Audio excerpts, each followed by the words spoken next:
بسم اللہ الرحمن الرحیم۔ اللہ کے نام سے شروع جو بڑا مہربان نہایت رحم والا ہے۔ خواتین و حضرات، ایمان نگر چینل میں ایک ایمان افروز واقعے کے ساتھ آپ کو خوش آمدید کہا جاتا ہے۔ یہ ایمان افروز واقعہ ایک نوجوان کا ہے جس پر ایک حسین ترین عورت فدا ہو جاتی ہے۔ وہ عورت روز اس نوجوان کو دیکھتی، لیکن وہ بغیر اس کی طرف دیکھے سر جھکا کر اگلی گلی سے گزر جاتا۔ دیکھنے میں وہ دیندار اور کسی مدرسے کا طالب علم لگتا تھا، لیکن خوبصورت اتنا تھا کہ وہ عورت دیکھتے ہی اسے اپنا دل دے بیٹھی اور دن رات اس کے بارے میں سوچنے لگی۔ اس کی ایک جھلک دیکھنے کو بےتاب رہتی۔ اب وہ چاہتی تھی کہ نوجوان کسی طرح اس پر بری نظر ڈالے، لیکن وہ اپنی مستی میں مگن سر جھکائے زیر لب کچھ پڑھتا ہوا روزانہ ایک مخصوص وقت پر وہاں سے گزرتا اور کبھی آنکھ اٹھا کر بھی نہ دیکھتا۔ اب اس عورت کو ضد سی ہو گئی تھی۔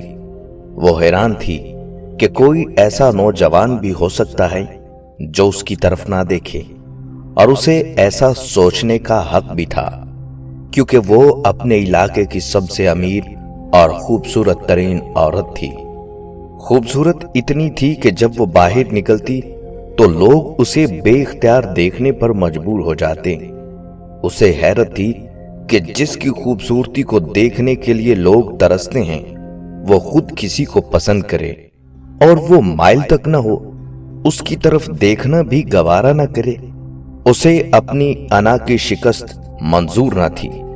وہ اپنی خوبصورتی کی توہین پر پاگل ہو گئی اور کوئی ایسا خطرناک منصوبہ سوچنے لگی جس سے وہ اس نوجوان کو حاصل کر سکے اور اس کا غرور توڑ سکے۔ آخرکار شیطان نے اسے ایک ایسا طریقہ سمجھا دیا جس میں پھنس کر وہ نوجوان اس کی بات مانے بنا رہ ہی نہیں سکتا تھا۔ اگلے دن جب وہ نوجوان اس گلی سے گزر رہا تھا تو ایک عورت اس کے قریب آئی اور کہنے لگی، بیٹا، میری مالکن تمہیں بلا رہی ہے۔ نوجوان نے کہا، اماں جی، آپ کی مالکن کو مجھ سے کیا کام؟ اس عورت نے کہا، بیٹا، اس نے تم سے کوئی مسئلہ پوچھنا ہے، وہ مجبور ہے، خود باہر نہیں آ سکتی۔ نوجوان اس عورت کے ساتھ چلا گیا۔ اس کے وہم و گمان میں بھی نہیں تھا کہ جو عورت اسے بلا رہی ہے اس کا منصوبہ کیا ہے، وہ کیا چاہتی ہے۔ وہ تو اپنی فطرتی سادہ دلی کی وجہ سے اس کی مدد کرنے کے لیے اس کے گھر آ گیا۔ اس کے ذہن میں تھا کہ شاید کوئی بوڑھی عورت ہے جو اپنی کسی معذوری کی وجہ سے باہر آنے سے قاصر ہے۔ نوکرانی نے اسے ایک کمرے میں بٹھایا اور انتظار کرنے کا کہہ کر چلی گئی۔ تھوڑی دیر بعد کمرے میں وہی عورت داخل ہوئی۔ نوجوان نے بے اختیار اپنی نظریں جھکا لی کیونکہ اندر سے آنے والی عورت بہت خوبصورت تھی۔ نوجوان نے پوچھا، جی بی بی، آپ نے کون سا مسئلہ پوچھنا ہے؟ عورت کے چہرے پر ایک شیطانی مسکراہٹ آ گئی۔ اس نے اپنے دل کا حال کھول کر رکھ دیا اور کہا، میری سب سے بڑی خواہش ہے کہ میں ایک دفعہ تمہیں حاصل کر لوں۔ نوجوان نے یہ بات سنی تو سن کر کانپ گیا اور کہنے لگا، اللہ کی بندی، اللہ سے ڈرو، گناہ کی طرف مائل ہو رہی ہو۔ اس نے عورت کو بہت سمجھایا، لیکن عورت پر تو شیطان سوار تھا۔ اس نے کہا، یا تو تم میری خواہش پوری کرو گے یا پھر میں شور مچا دوں گی کہ تم زبردستی میرے گھر میں داخل ہوئے ہیں اور میری عزت پر حملہ کیا۔ نوجوان یہ بات سن کر بہت پریشان ہوا۔ اسے اپنی عزت کسی بھی طرح محفوظ نظر نہیں آ رہی تھی۔ اس کی بات مانتا تو گنہگار ہوتا، نہ مانتا تو لوگوں کی نظر میں برا بنتا۔ وہ پریشان تھا، کرے تو کیا کرے۔ وہ علاقہ جہاں لوگ اس کی شرافت کی مثالیں دیا کرتے تھے، وہاں پر اس پر اس قسم کا الزام لگ جائے، یہ اسے گوارا نہیں تھا۔ وہ عجیب مصیبت میں پھنس گیا تھا۔ دل ہی دل میں وہ اپنے اللہ کی طرف متوجہ ہوا اور اللہ سے مدد چاہی تو اس کے ذہن میں ایک ترکیب آئی۔ اس نے عورت سے کہا، ٹھیک ہے، میں تمہاری خواہش پوری کرنے کے لیے تیار ہوں، لیکن پہلے مجھے بیت الخلا جانے کی حاجت ہے۔ عورت نے اسے بیت الخلا کا بتایا۔ اس نوجوان نے اندر جا کر ڈھیر ساری غلاظت اپنے جسم پر مل لی اور باہر آ گیا۔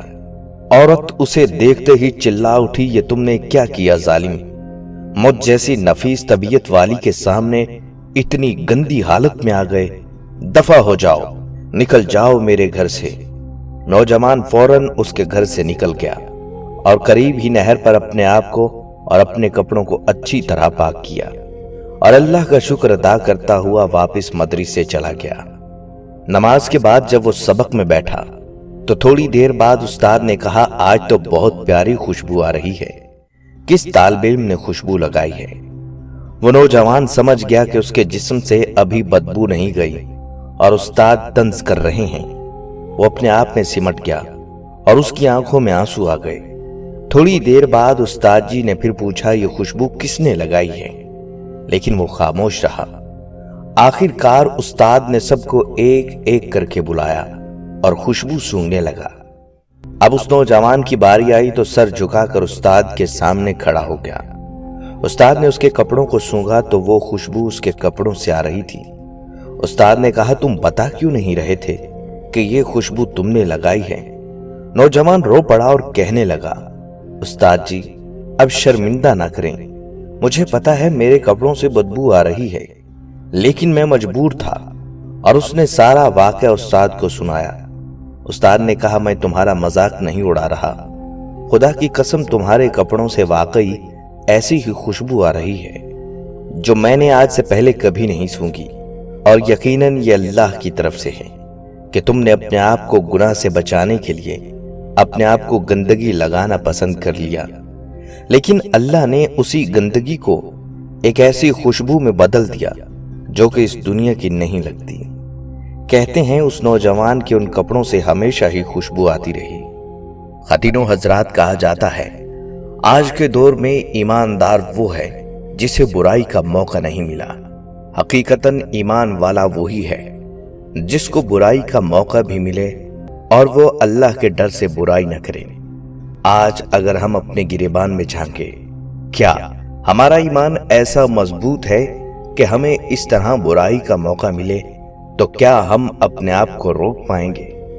جو انسان موقع ملنے کے باوجود بھی اللہ کے خوف سے برائی نہیں کرتا، اس دنیا اور آخرت میں اللہ کی طرف سے اس پر انعامات کی بارش ہو جاتی ہے، اگر کوئی سمجھنے والا ہو تو۔